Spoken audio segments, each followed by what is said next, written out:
Hello, and welcome to Calming the Chaos podcast, where we talk with people around the world who can help you find peace in a chaotic world. I'm your host, Tracy Canella, licensed mental health counselor, certified eating disorder specialist, and advanced clinical hypnotherapist. Calming the Chaos podcast is for those who want self-help resources and education. It's not a substitute for counseling or psychotherapy. So if you like what you hear, please subscribe and share it with your friends. Thanks so much for listening. And now, let the chaos begin. In this episode of Calming the Chaos, I'm recording at 6:30 a.m. in the morning, and so I'm in my pajamas. Isn't that special? You get to see my tiger, leopard, or whatever print pajamas that I'm in today. And I'm going to be talking to a psychologist, Dr. Melissa Reilly. She is a psychologist and she is a coach, a parent coach, and she is a parent herself of two boys. So she got her doctorate of psychology from University of Hartford in 1999. And she's been a licensed psychologist in the state of Pennsylvania for 22 years. She's also the co-founder of a private practice where she has a thriving clinical practice and she works with people as a licensed psychologist. So she's a licensed psychologist and a coach. She is passionate about helping moms who have been separated from their moms, either by physical distance or by estrangement, or by actual death. She helps moms without moms move through feelings of insecurity, isolation, overwhelm, chaos, and grief as a part of developing resilience. And she's going to go into talking about her plan that she has for helping people overcome this hardship that they have endured, loss, grief.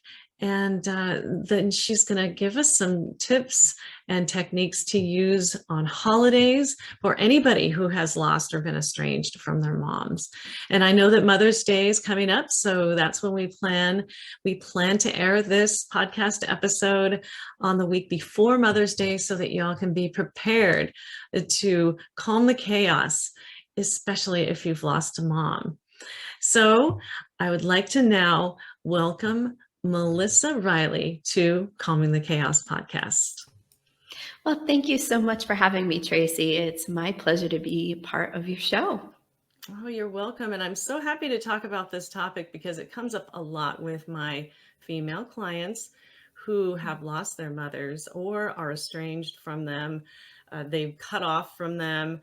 I just love that you don't limit yourself to death as a separation, because there are separations other than death. So why don't you just tell us a little bit about yourself and what you do as a clinical psychologist and a coach for moms without moms? Sure, I'd be happy to. So, as you said, my name is Melissa Reilly, and I've been a psychologist for 22 years. And in my work that I do with clients, one of the things I recognized was this group of women, which I am one of, moms without a moms, that they experienced some difficulties and hardships that were really unique to other moms without moms. And so in working with these women, I recognized that there were three common factors. So there was an experience of grief often. So this is a longing or sadness related to the loss of the mom you've had, or the loss of a mom that you would have liked to have had in your life when you became a mother. So whether you were separated by death, distance, or estrangement, there was still this sadness over not having a mother figure in your life while you were raising your children. The second component that I noticed was common for all of these women was difficulty with community. So we don't have a go-to person that a mom typically functions as for most women. So we've had to build a community very intentionally because our mother isn't there to support or guide us. And then the third thing that is in common is some difficulty in recognizing who we are as a mom when we don't have our own mother to mirror off of, right? So who are we when, either there isn't a mom present or the mom that we grew up with isn't a healthy model for us to follow.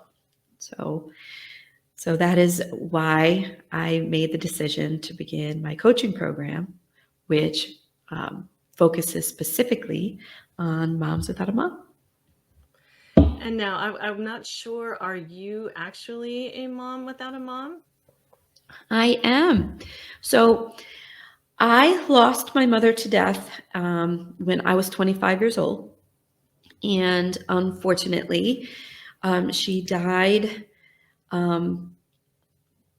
unexpectedly. And we had a falling out just 8 months prior. And so we were estranged. And like I said, there wasn't the opportunity for us to work that out prior to her death.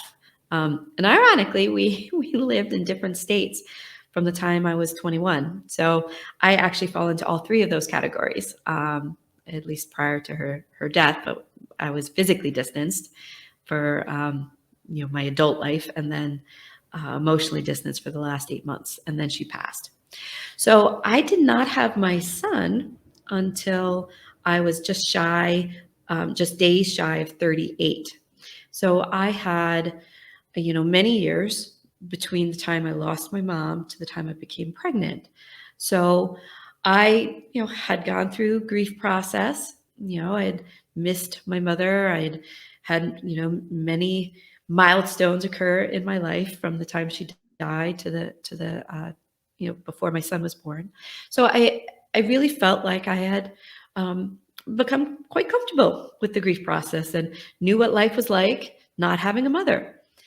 And then when I became pregnant, I discovered just how wrong I was. Prior to my pregnancy with my son, I had 3 miscarriages. So the whole process of giving birth was quite difficult. And so there were many times that I had longed for and wished to have a mom to talk to about those things and to understand what her experience had been like, and just to have that emotional support that moms often provide, or at least what we wish they would provide.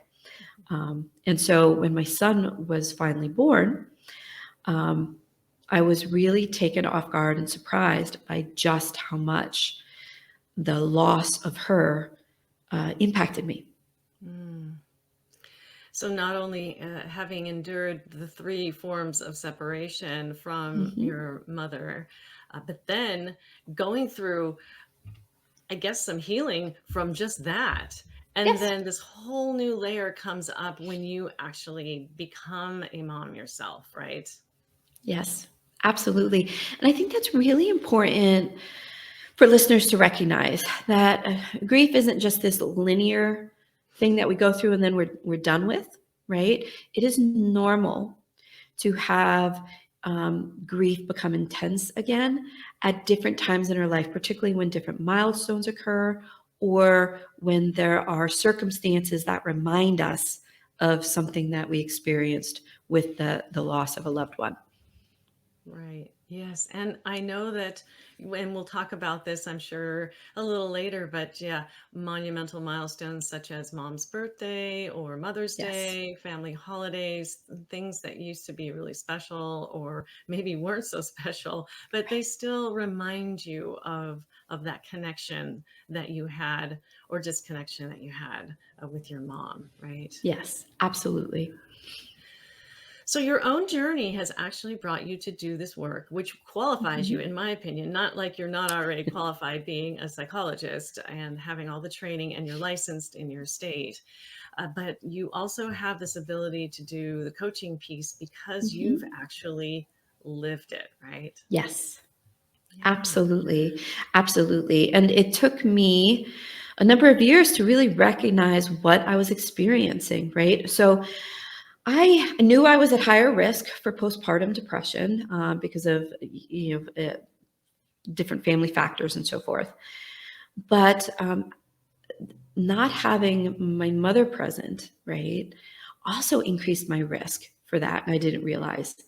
And in my experience, I believe a large number of women are identified as having postpartum depression, but it's actually a grief process they're experiencing.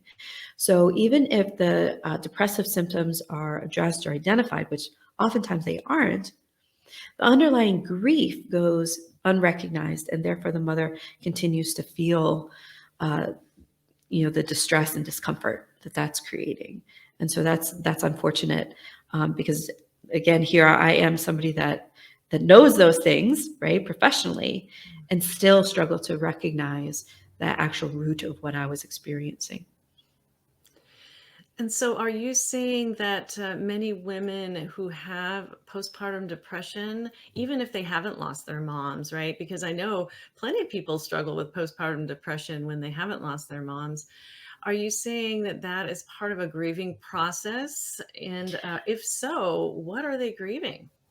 Well, what I'm saying is for those moms that have lost their mother, either by separation, distance, or death, that those symptoms could be grief, and I think often are. So if a mom isn't grieving the loss of someone or a circumstance, then the depression is not likely grief. But the grief includes the experience of longing, something being missing, right? A resurgence of memories, both pleasant as well as difficult. Those conversations in our heads with people that either we've had or we wish we were having. And those all are really consistent with the grief process. Yeah, and I would also imagine too, especially in your case, the grief that comes along with not having a grandma be able to know your sons or their grandchildren, right? Because of the gap and when she died and when you actually had your Mhm. sons, right? And Yep. so I can think of a lot of now that you just started rolling with some of them, I can think of a lot of grief process. And Yes. so that's really, I guess, a very important part of giving birth, right?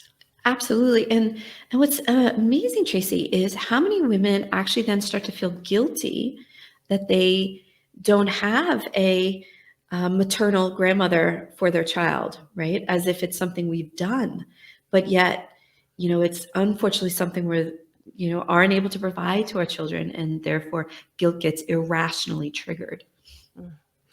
Yes, and from a lot of my clients, I have seen and heard their stories, and they don't have mothers. The one of the most popular things they wish that they were able to do is to ask their mom a question or ask their moms Mhm. some questions. Now, unfortunately, I still have my mom, so I can ask her. In fact, we were just texting the other day. Well, yesterday was my birthday, so Aw. and then it's interesting because then in 2 weeks it's going to be Mother's Day.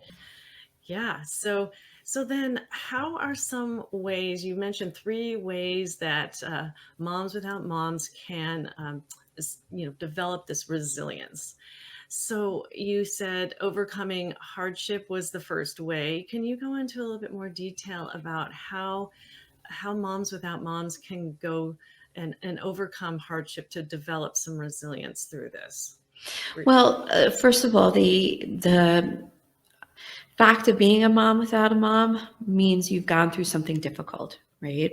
So resilience isn't based on simple knowledge and skills, right?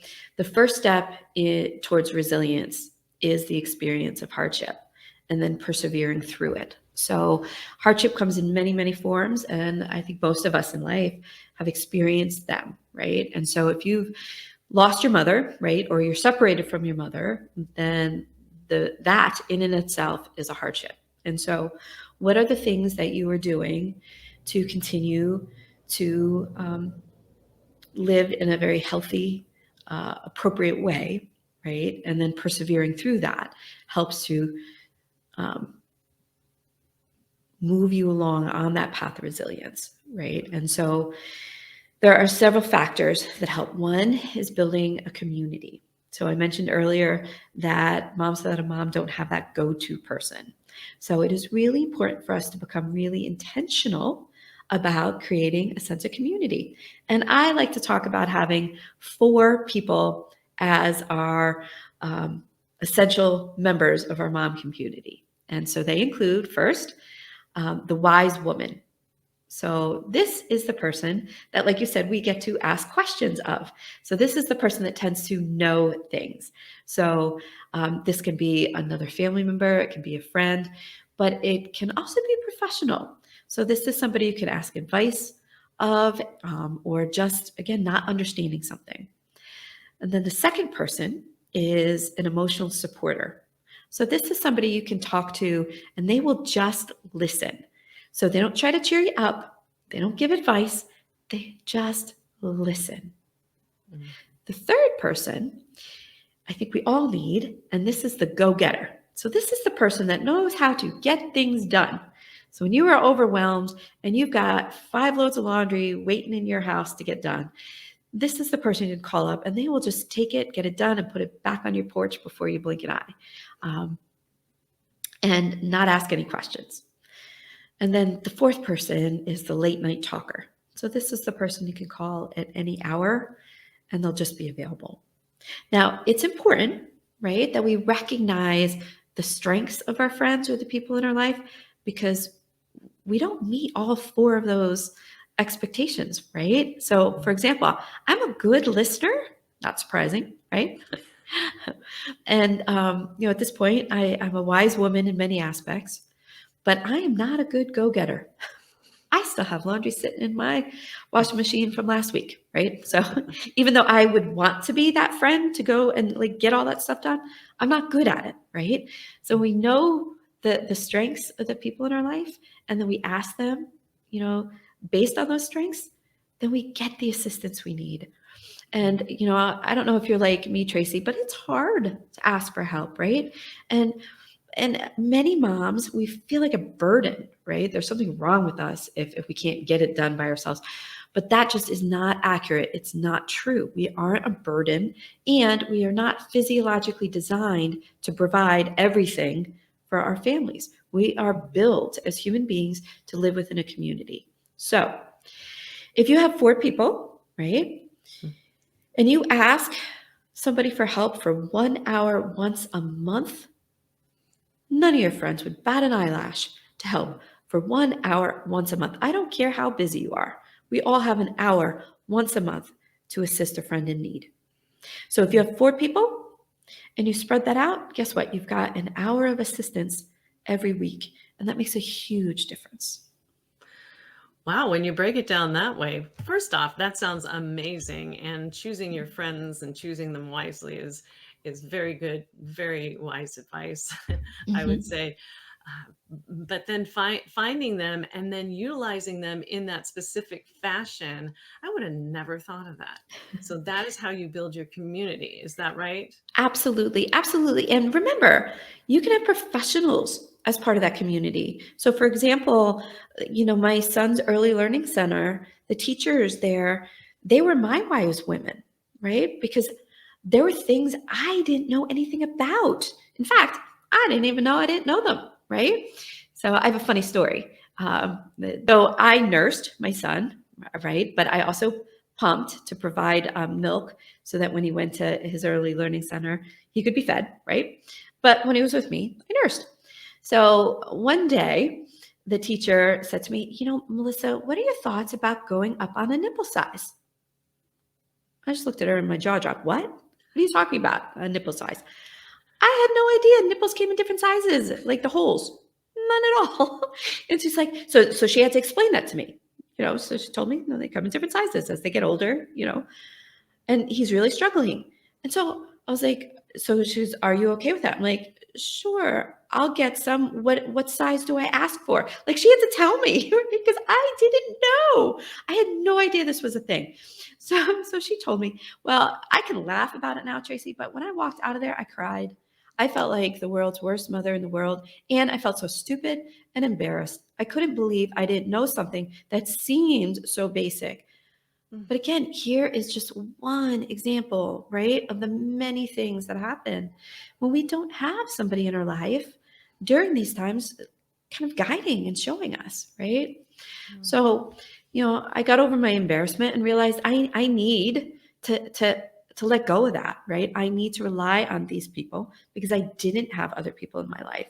And so, again, it is really appropriate and okay to include in your tribe professionals, right? And if you don't have those people, in your friendship groups, think outside the box. Again, reach out. Mhm. They're in ways that you may not have imagined. And again, professionally, teachers, counselors, therapists, coaches are good places to start. Yeah, I think it's really important for people to know that professionals are there for wise counsel and also to listen and to hold Mhm. space for you. So they may not be that late night friend or a person who does the laundry for you or does any household tasks, but they can actually serve two roles in your community or in your tribe, as you say, and Absolutely. be able to help you form that community. Without a doubt. Absolutely.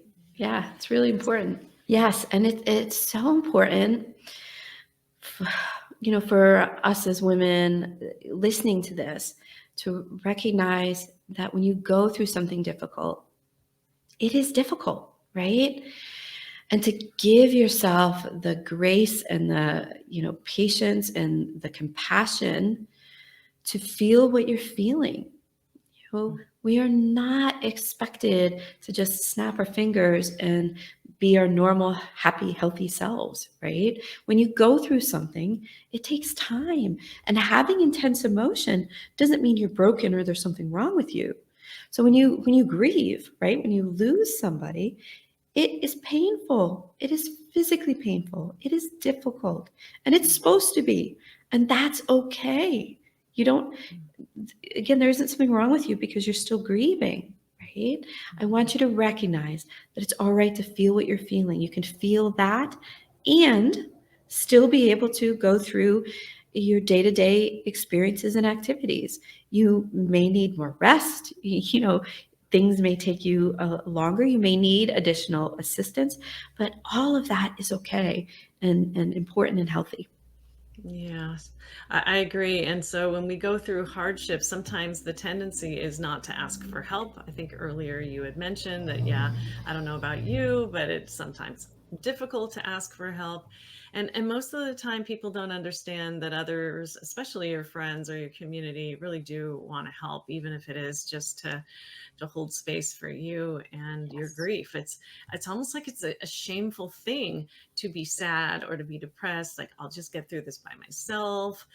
And then so people are maybe not wanting to reach out, but I would encourage people as well as a therapist to reach out to the people who are trusted. I think trust is a big part of it as well. Like, Mhm. we don't want to just go ahead and dump our stuff on people we don't trust.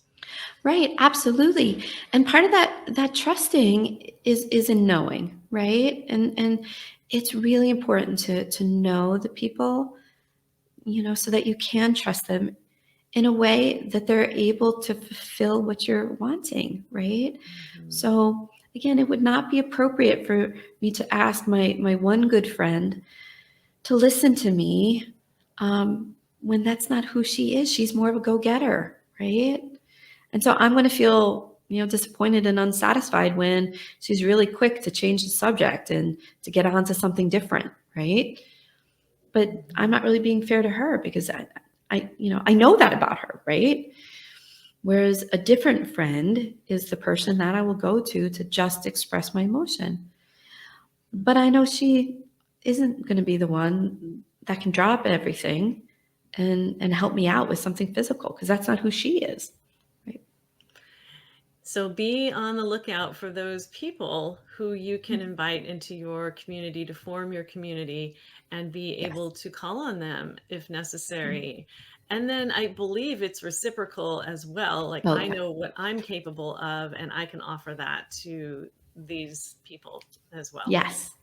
Yes, and it's so much more helpful to actually, when you say, if you need anything, give me a call, right? Say, hey, I'm a really good listener. And so when you're struggling, give me a call. I'll be right there, right? So Mhm. let them know what you're good at, right? Yeah. Don't just say if you need anything, right? Because that's so darn generic, right? We all say that, but that's like saying, hello, how are you? Mhm.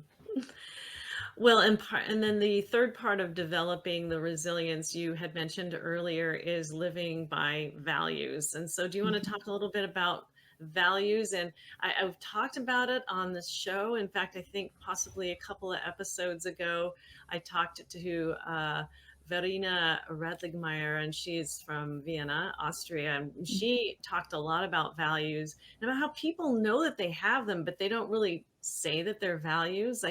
Like people who watch true crime shows, they value like justice and truth and Right. discovery and learning. And so those are the values that people have, just Mhm. to sort of define them. How would you use values into helping moms without moms develop resilience in their lives? Well, like you said, we often don't even recognize what they are. So we can't, it becomes really difficult for us to think about, are we living by them, right? And so I think especially new moms in today's society that's so prone to social media, is we get caught up in what everybody else is doing, right? And the shoulds, right? There are a million and one self-help books, right? There are tons of parenting books. There are all these, strategies that you can follow, right? But none of them work for everybody. And the first step you need to take is recognizing what's going to work for you. And what's going to work for you is going to be based on your own values. So, kind of looking at what are those long-standing, enduring principles that you live your life based on. And a technique that I like is, get a journal and just start thinking about, well, what's really important to me, and just kind of jot them down. And you can do a search, values. What are values, right? And you can find words, that the actual words aren't important, but and just put one down on a page in your journal, right? And then as you go through the day, over the next several weeks, at the end of the day, just kind of reflect, oh, okay, if kindness is a value of mine, where did I see that today? Right? Oh, okay. There was a gentleman at the store that had one item and I had a cart full. I let him in front of me. Oh, there's an example of kindness, right? I lived that. I did that. And start making it concrete and real, right? Kind of recognize so they're not just these abstract concepts, but how are we living them out? And sometimes we can really then identify, oh, wait a minute, I'm not really, I think kindness is important, but I'm not seeing it anywhere in my life. Is it really important? Or is it something that, I just want to see myself as, right? And so what do I need to do there? And Mhm. so why understanding and recognizing our values becomes really important for moms in particular is because, like I said, there are lots of different strategies. And so, you know, um, particularly in parenting. And so, if structure and order is really important to you, then you may be more directive in your parenting.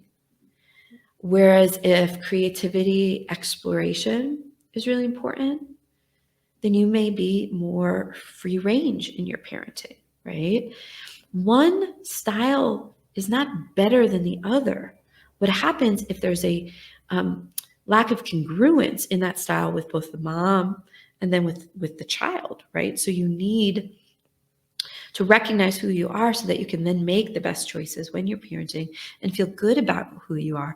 Otherwise, we're always left feeling like we aren't living up to the expectations of others. So, and whether your mom is living or not living, our values may look different than our mother's values. And that's okay. So when we make choices that look different than our mother's, and that creates some um, conversation or even discord, again, if we are living by our values, we're okay. We're making the right choices. We just may not know all the tools yet, but if you're living by your values, you're going to be just fine. I love what you just said about our values not being congruent with our mother's values, or even our father's values, any parent's values that we discover on our own. And a journal is a really good way to be able to do that. Like this Mhm. really meant a lot to me, and I write it down, and I realize that, oh, the theme here is kindness, or the theme here is gentleness, or honesty, or something. Right? And so through that process, you get to realize that I was just thinking of an example of my own mother, and her mom didn't have a mom. Now I remember my grandma very well, and she was one of those go-getters, right? She would get things done. And my mom is, I think her values were more of like spending time, or being in quiet, like community with people, and so they did have a little different value system there, and they worked together, though they really did, because they, instead of being conflictual, they were actually complementary Mm. to each other. And so, yeah, my mom was very creative, and she like really valued like spending time just doing these kind of like interesting projects, whether it be cooking. My grandma, she was sweeping floors, and she was, shelling the beans, and she was getting things organized, and they worked great together as well. So, um, thank you so much for talking about the value piece of it, because I do want my audience to continue to understand that you just develop a knowledge of what you stand for and what you value, and it's all okay, right? We're all Yes. different. Yes, absolutely. So, what are some of the tips that you can possibly offer either moms without moms, or people in general who have lost their mothers through estrangement, like you said, separation, through being in different states geographically, and/or death? In the upcoming, like we're coming up on Mother's Day. Mother's Day is going to be in a couple of weeks. What kind of advice, or information, or tips could you offer somebody who's lost a mom? Yes, absolutely. So, a few things. All right. First and foremost, give yourself permission to experience the sadness and grief, right? You're going to feel that, and that's okay. So, give yourself that space. And I usually recommend that literally you plan out the space that you're going to put it in. All right. So, honor the memory, or honor the person in some way. That can be, examples would be, a morning letter that you write, right? Lighting a candle, planting a flower as a memorial or as an honor, right? Or a tribute to your mom. And in the cases when it's an estrangement, what I recommend, honestly, is something very similar, but this being more intentional. Okay, I am recognizing that this is who you are in my life, and I am honoring what I would hope we could have had, right? And so I'm recognizing we don't have what I wanted it to be. So I'm giving that voice, and I'm recognizing, celebrating it, and I'm putting it aside, right? Because when we give it time, then we can step aside away from it. So I recommend whatever tribute or ritual or honor that you're going to do. I actually recommend having it be pretty early in the day. So then after you've done that, the next thing is to recognize, especially if you are a mother, right? That this is your day. You're a mother. You can honor yourself as well. And I encourage all moms to take some ownership of Mother's Day, right? I hear so many moms feeling disappointed, that the other parent of their child hasn't done something, right? Or that their children, whether they're little or adults, haven't honored them in a way that felt good. And I say it's really okay to celebrate it yourself, right? Take ownership of it. It's it's your day. Make it what you want. And throughout the day, right? Have at least one thing that you do specifically and intentionally that celebrates you. And then the rest of the day, as those memories or those thoughts pop up, give yourself permission to recognize, okay, nope, I've already honored that. I'm going to refocus my attention on right now. Mm-hmm. So as it comes up, acknowledge, oh, I've already thought about that. I've already done that. Put it aside and refocus on what you're doing in that moment. Mm-hmm. Now, it takes practice, right? So the more you do that, the more you recenter yourself into your present, the easier it gets. But on Mother's Day or on any other time, right, when this becomes, a difficult day, those are the three things that I think become really important. Give it a specific time and do some type of ritual, right? Celebrate yourself through that time as well, right? And then continue to redirect to your present moment when memories intrude. Mm-hmm. Yeah. And I do that with worry. When people are chronic worriers, I will suggest to them, set aside a time to worry, worry, worry, worry, worry, worry, worry. And then later on, when you find yourself worrying again, remember, oh, that's right. I've already worried about that and I've put it away. It's sort of the Yes. same concept, right? Yes, absolutely. Absolutely. And it's a skill that is so helpful to build, right? Because like all skills, the more we do it, the better it becomes, right? And so you give it its time and space and then just redirect your attention. We have, there's an ancient Hawaiian practice called the Ho'oponopono, and I'll link to it below in the notes. There's a lovely song that one of my buddies wrote for me to put a backdrop to doing this Ho'oponopono.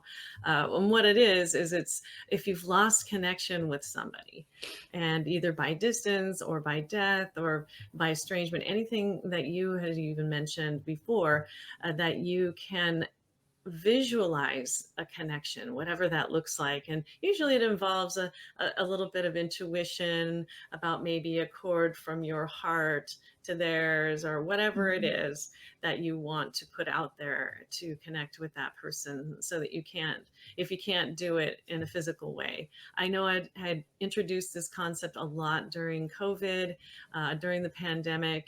People were separated and couldn't see each other, couldn't hold each other. And I was suggesting this practice as well. So some of the listeners can possibly check that out if they're interested in going through a visualization practice based in Hawaii, my Hawaiian heritage.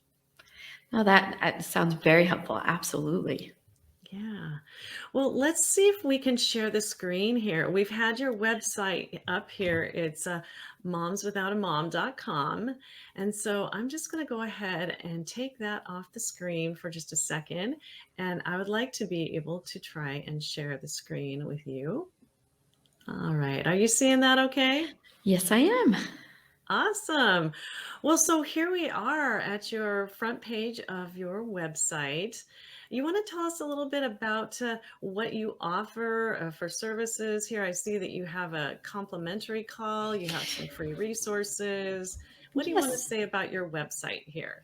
Absolutely. So I would invite any listener that would like to go ahead and give me a call. And I am offering, a 30-minute complimentary call. So I would be happy to help, you develop a strategy to create your community of moms, to provide some guidance with regards to healing through grief.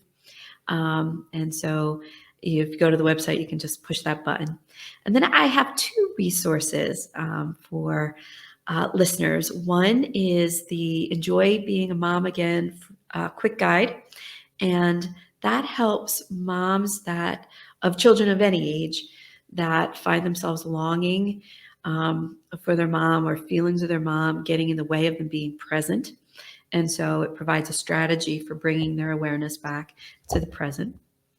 And then I have another resource that's not on that page, which is designed specifically for moms of babies.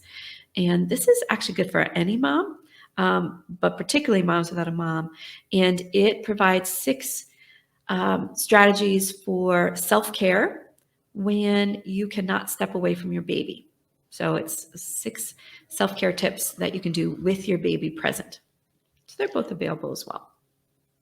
Awesome. So now is that on the resources section Yes. of Yep. That would be your? on the free resources tab. Okay. So let's see if we can pull that up so that people Sure. can see that. And we'll go ahead and try and see if this works.